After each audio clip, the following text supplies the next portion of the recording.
What's my latest understanding of the fight or flight system through the polyvagal lens and some things that are easy techniques to put in place to adapt? So you'll see this diagram a few times through this presentation and look at it like a clock, where we start at the bottom with the parasympathetic nervous system, rest and digest, tend and befriend, or from the internal family systems model, the self energy state, where we're calm, curious, compassionate, creative, courageous, and seeking clarity. And then as we move from 6 o'clock to 7, you'll see the gazelle with a soft freeze, and that's when we have a danger cue. So we stop co regulating and we span around or scan around looking to see if there's a threat worth responding to. Then we go into the flight state, and Pete Walker talks about OCD or OCPD folks being a little overactivated in the flight state. We also begin to activate the manager from internal family systems parts model um, and from DBT fixed mind. And it's as our heart rate is going up, our anxiety is increasing.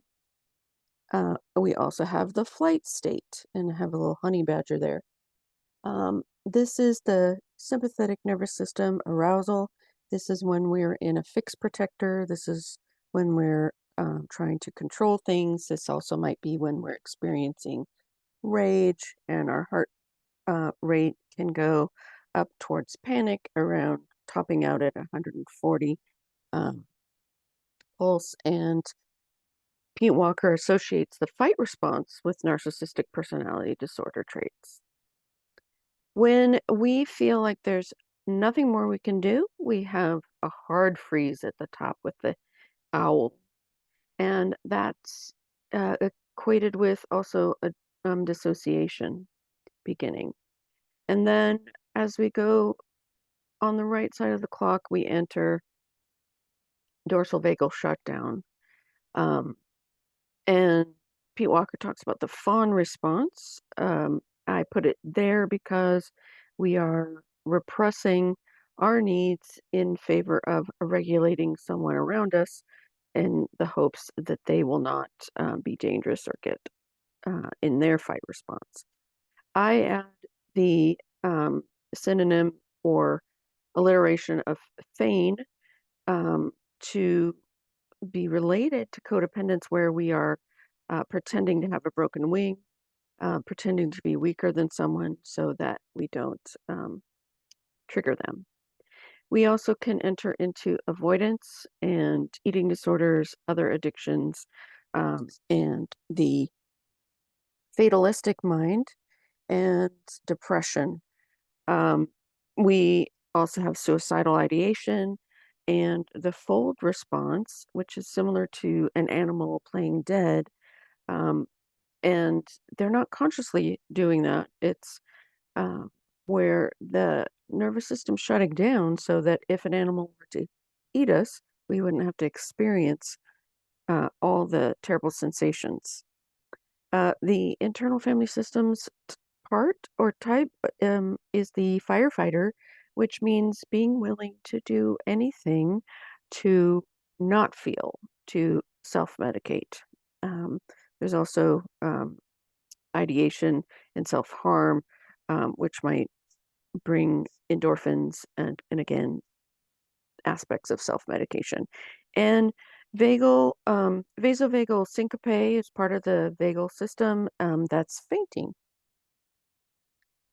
Okay, so I looked up what are the heart rates for some of these aspects here, and a normal heart rate range is 60 to 90. Below 60, we describe with the term bradycardia, but athletes can live at 35 to 40 or function well.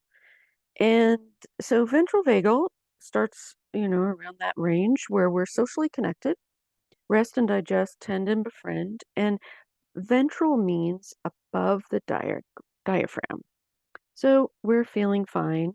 When we have a danger cue, and we have that soft freeze, we're probably getting above 100, which we refer to as tachycardia. Um, and from 120 to 140 or 115 to 140 is a panic attack and possibly the flight and the fight responses, but autonomic nervous system arousal. We also have in that what we could call failed inhibition. So we're more impulsive and overactive. When we reach 140 again, we have freeze and terror and immobilized fright. I'm also putting in here the idea that within the triune brain, we have flipped our lid when we're in fight or flight. We're not using the frontal cortex anymore. All right, as we go down the right-hand side of this bell curve, we're looking at dorsal vagal shut down, parasympathetic nervous system shut down, over inhibition, fold or flag, again, the firefighter, and dorsal vagal means below the diaphragm. So we're looking at digestion, our intestines, that kind of stuff. And we are disconnected. And then, of course, at the bottom of that is fainting, the syncope response. Okay, so here's the diagram again. And let's look at the rest and digest, parasympathetic nervous system, ventral vagal, flexible mind. So we have access to all of our triune brain, and we have the most creative thinking. In the ventral vagal state, we are relaxed and able to co-regulate with others or emotionally self-regulate. Again, parasympathetic, rest and digest. Tend and befriend, self-energy, calm, curious, compassionate, creative, courageous, with clarity. So the image is the baby chimp cuddling with the mother as she grooms it. The ventral vagal system, also known as the social nervous system, is in control when things feel safe. Part of the parasympathetic nervous system, it's the most recent in human evolutionary development. It supports social engagement, thought, reflection, and awareness. These functions enable moral judgments and gain new learnings. And that was from some Psychology Today article, right? So sorry for the somewhat blurry pic here, but we can do emotional freedom techniques or tapping. And a potential series of statements we could use is, even though I'm aware that my anxious manager, fixed protector, fixed mind part is in distress, even though I can feel that my depressed firefighter, freeze protector, fatalistic mind part is starting to shut down, I still deeply love and completely accept myself. Okay, and we move to the soft freeze. Imagine the gazelle heard a sound and is checking to see if it's a lion. When we're startled, we stop what we're doing to take in data, and this includes interrupting social co-regulation, and our heart rate may begin to go up. We decide if the amygdala decides if we need to go into fight or flight. The sympathetic nervous system gets activated, which provides a different system of reaction, the mobilization of fight or flight reactions. When the sympathetic nervous system takes over, the ventral vagal pathway shuts down. So the lizard is ready for a quick getaway, and if the amygdala interprets threat, our first instinct is to flee, and the lizard brain shuts off the frontal cortex, because taking time to analyze the situation in the frontal cortex is too costly. Now, pause if you'd like to read this, but this depicts some of the symptoms that happen when the sympathetic nervous system is activated on the right, and a correlation with anxiety symptoms that activate striated muscles, which means the muscles such as in our arms and legs, where there's long striated fibers. Striated muscle tension due to unconscious anxiety manifests through hand clenching, sighing, and even hyperventilation that the patient or the person is not aware of. And these people may report panic attacks, chest pain, headache, fibromyalgia, and other musculoskeletal complaints. So a tapping phrase for the fixed protector or being in activated sympathetic nervous system, even though being under pressure is something I feel that I have to handle perfectly, and the thought of failure keeps me so anxious, even though other people not following my standards and directions makes me so angry, I still deeply love and completely accept myself.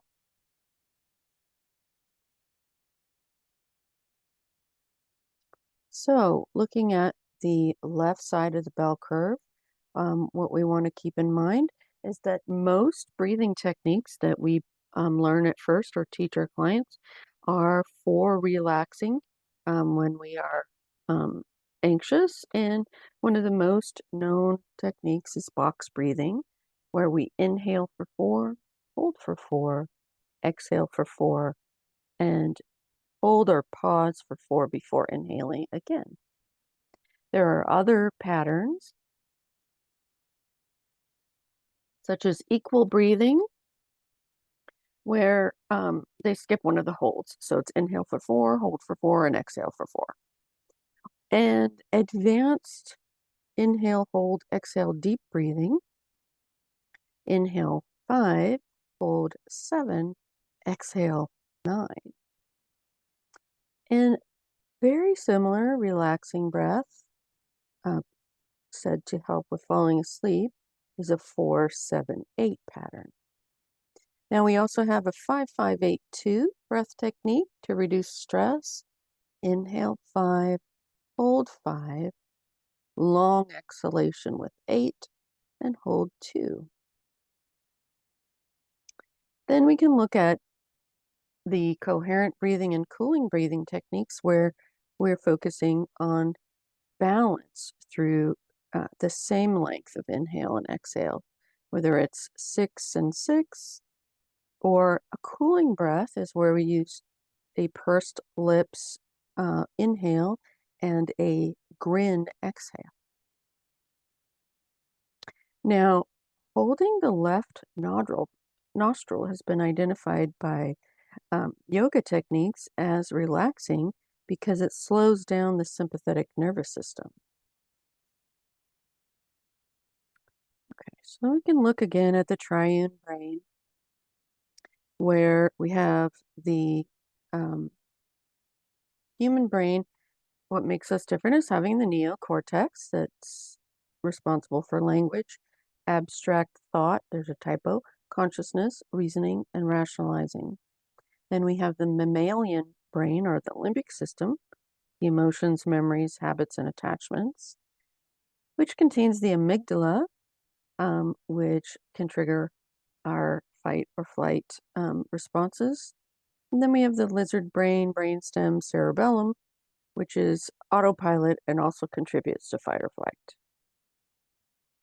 Looking at both the triune brain and the vagal nervous system, we can look at bottom-up evolution that the oldest part of our brain is the lizard brain. Then we have the limbic system and mammalian.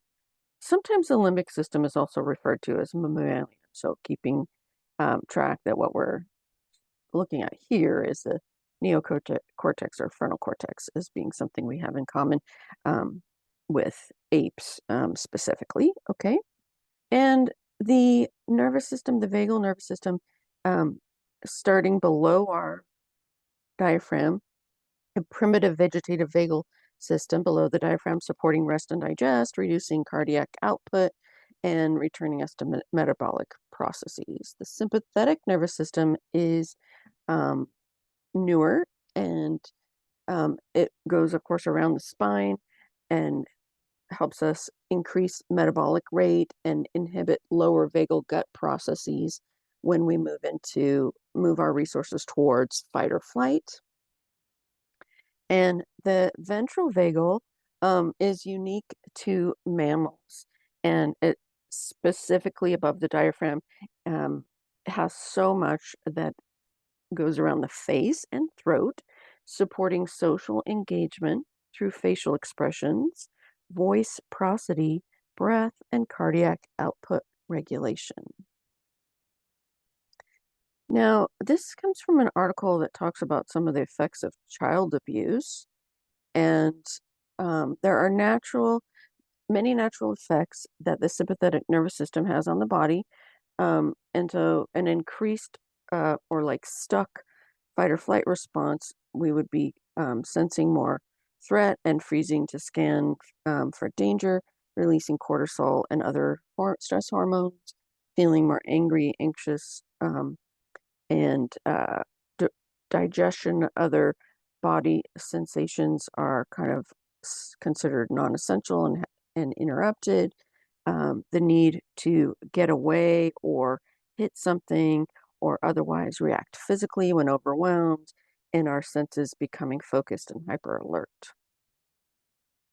Parasympathetic nervous system damage, more of the dorsal vagal shutdown, when it's damaged by childhood trauma, leaves a person feeling numb, dissociated, hopeless, shame, trapped, disconnected, spacing out, decreased heart rate, blood pressure, sexual arousal, lowered immune system response, having difficulty finding words, loss of awareness, inability to consolidate memories properly, and lowered ability to feel pain. Okay, so let's look at the flight response, the OCD type or OCPD type, according to Pete Walker, the manager state, the fixed mind. And this focuses on anxiety and control. Being in a heightened baseline of anxiety can be referred to as the manager state or fixed protector. And from Radically Open DBT, the fixed mind, we have a sense that there's only one way to proceed, and our thinking becomes rigid and closed-minded. The obsessive compulsive defense, quote from Pete Walker, flight types appear as if their starter button is stuck in the on position. They're obsessively and compulsively driven by the unconscious belief that perfection will make them safe and lovable.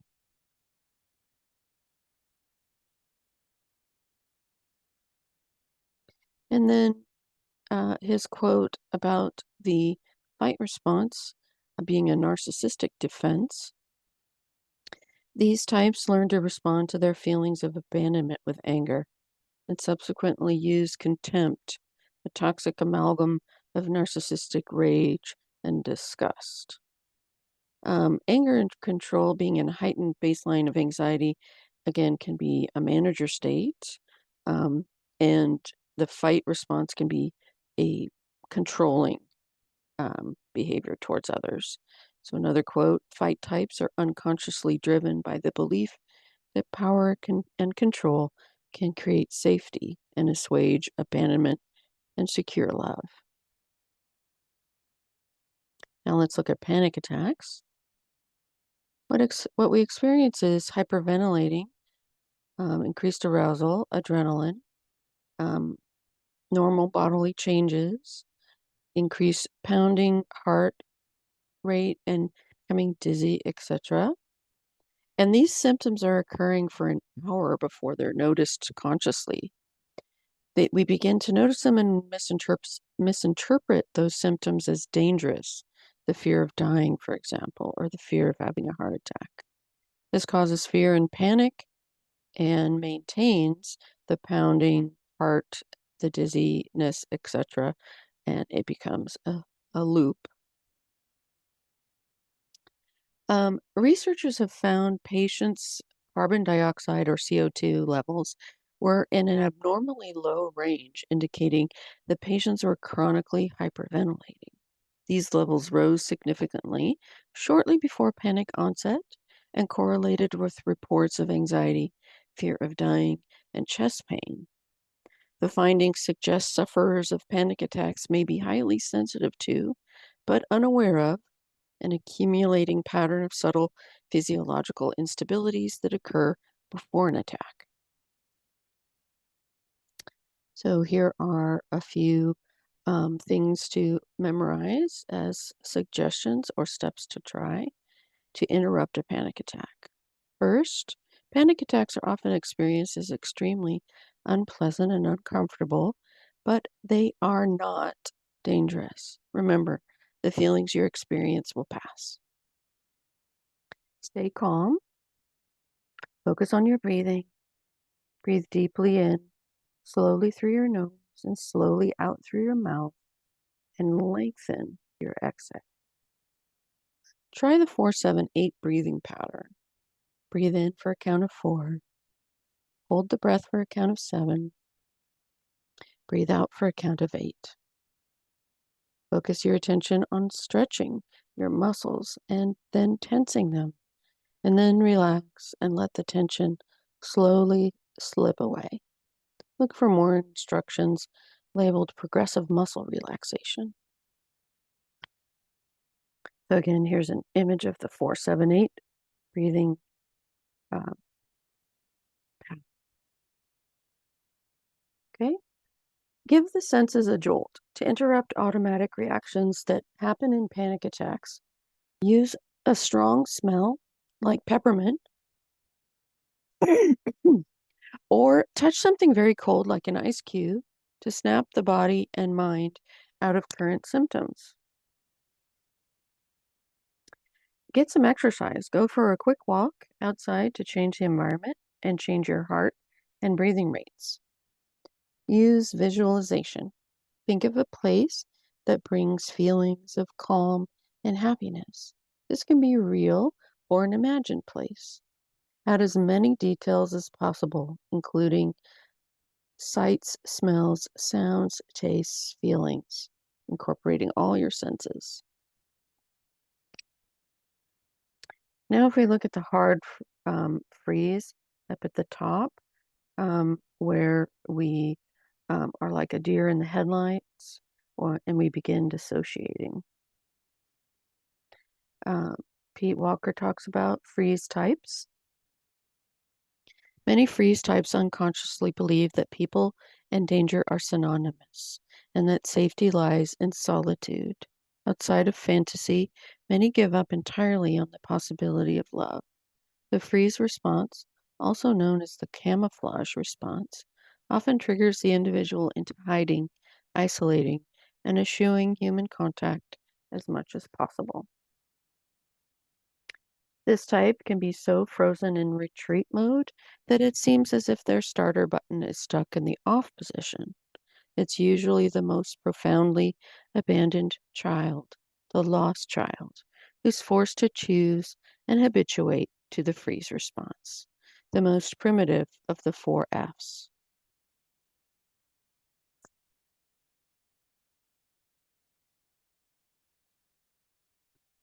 Firefighter. In the internal family systems, a firefighter is an internal part that will do anything to put out the fire of the emotions related to trauma coming back up to the conscious awareness or overwhelming us.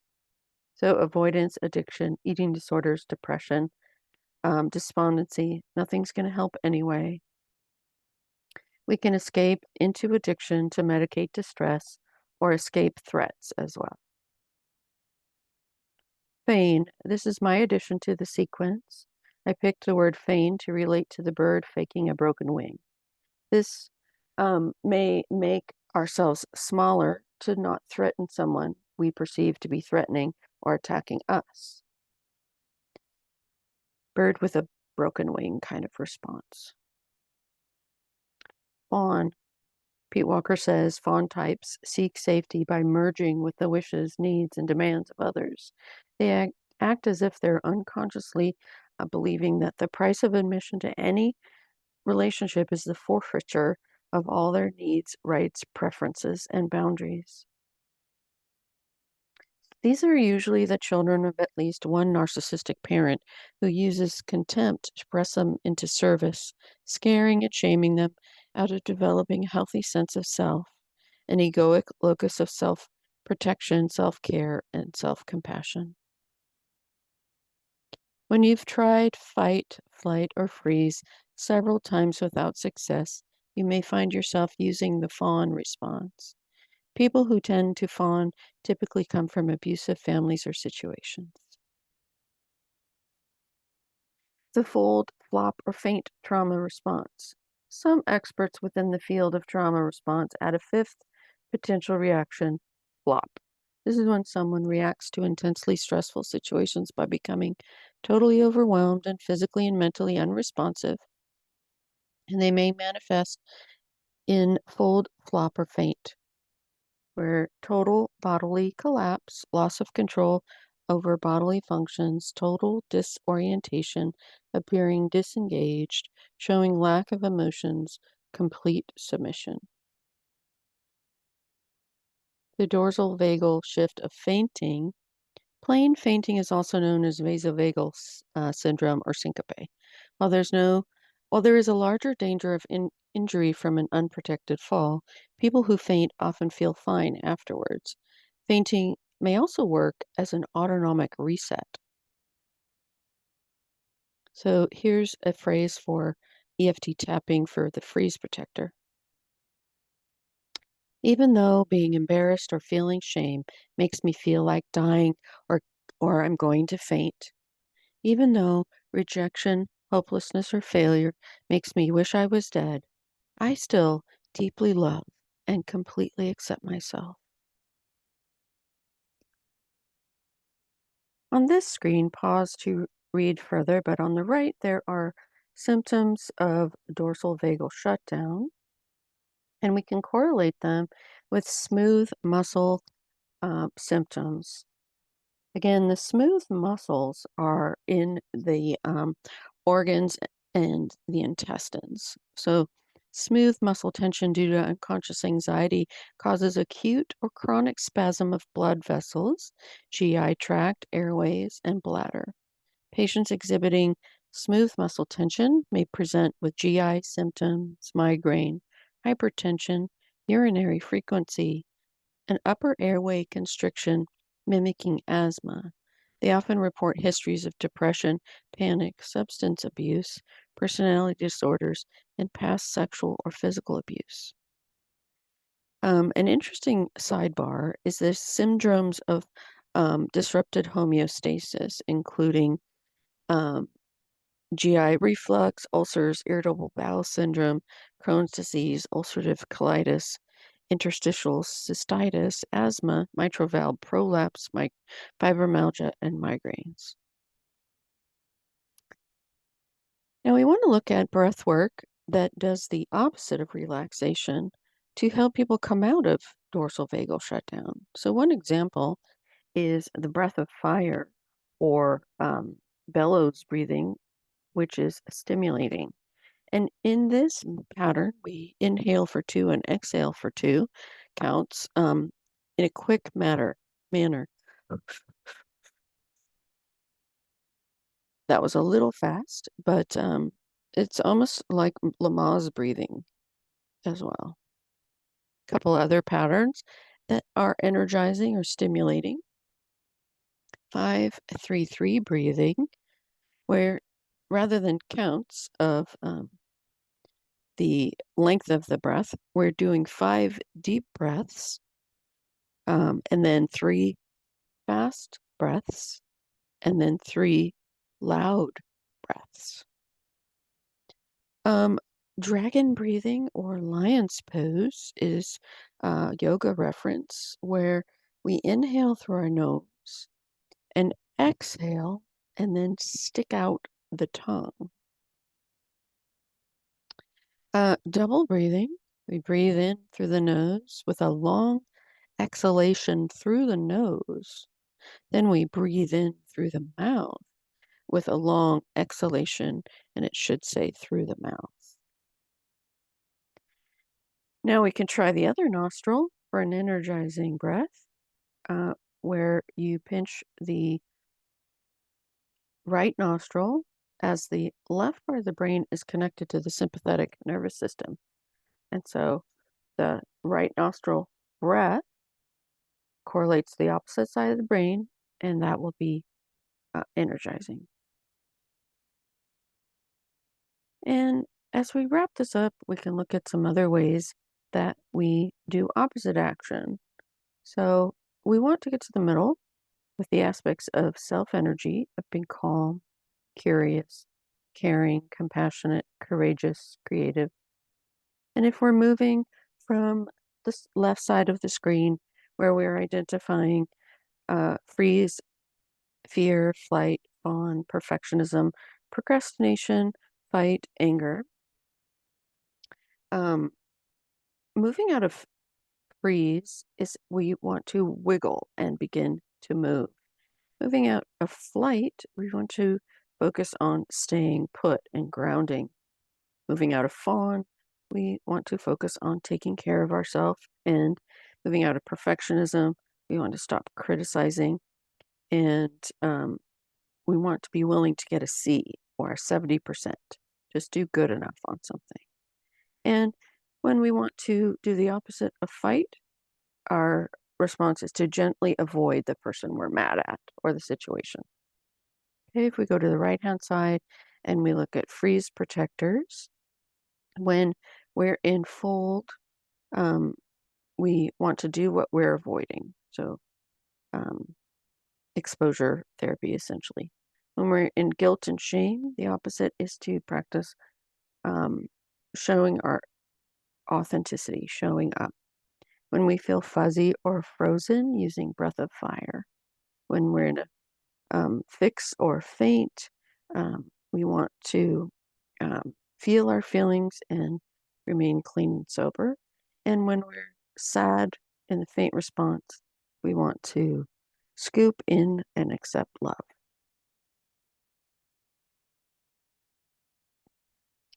And thank you for listening to this presentation.